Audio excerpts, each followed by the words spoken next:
Bağladı gaga onu. He. Bağladı. Bugün şehitler matem günüymüş orada. Bugün de matem günü. Evet, evet. He. Ekran basamız olsa.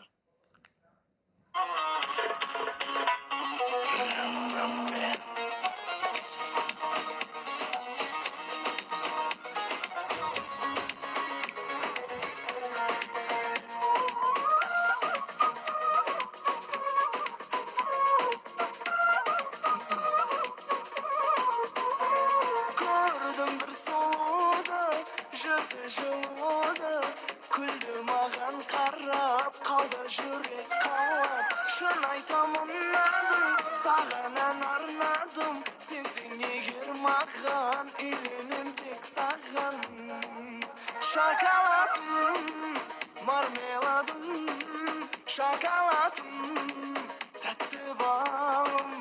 Suyup kaldım seninle, çok demek elinde.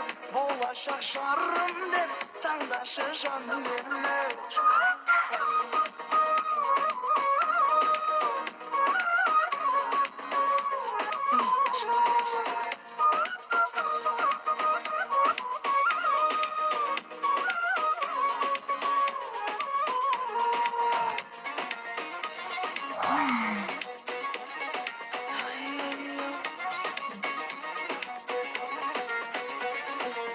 Nasıl bay girsen şu, yürüktük sendeydi, bersin sen. Al keyin toy bulat, bakıt kusu konak, kalasın sen toyda, hayrat nurtas bolam.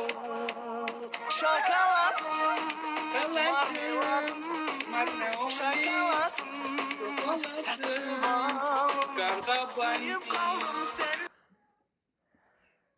Bak burada herkes tıklayabilir mi? 1300 kişi izleyenler. Yani hiç şey yapamıyorsak, mesela destek olamıyorsak ama tıklamayı yapabiliriz. Bari onu yapalım yani.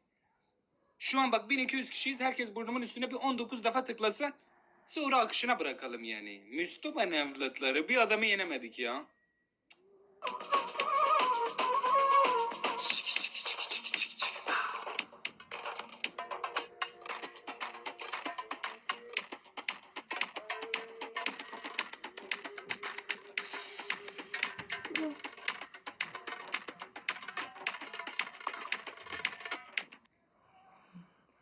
Telefonum ısınıyor abi. Görüntü bozuluyor. Isınıyor, donuyor şu an. Otel biraz sıcak ya. Normalde evde yaparken arkasına soğutucu koyuyordum. Oo, donuyorsam hiç yenemem.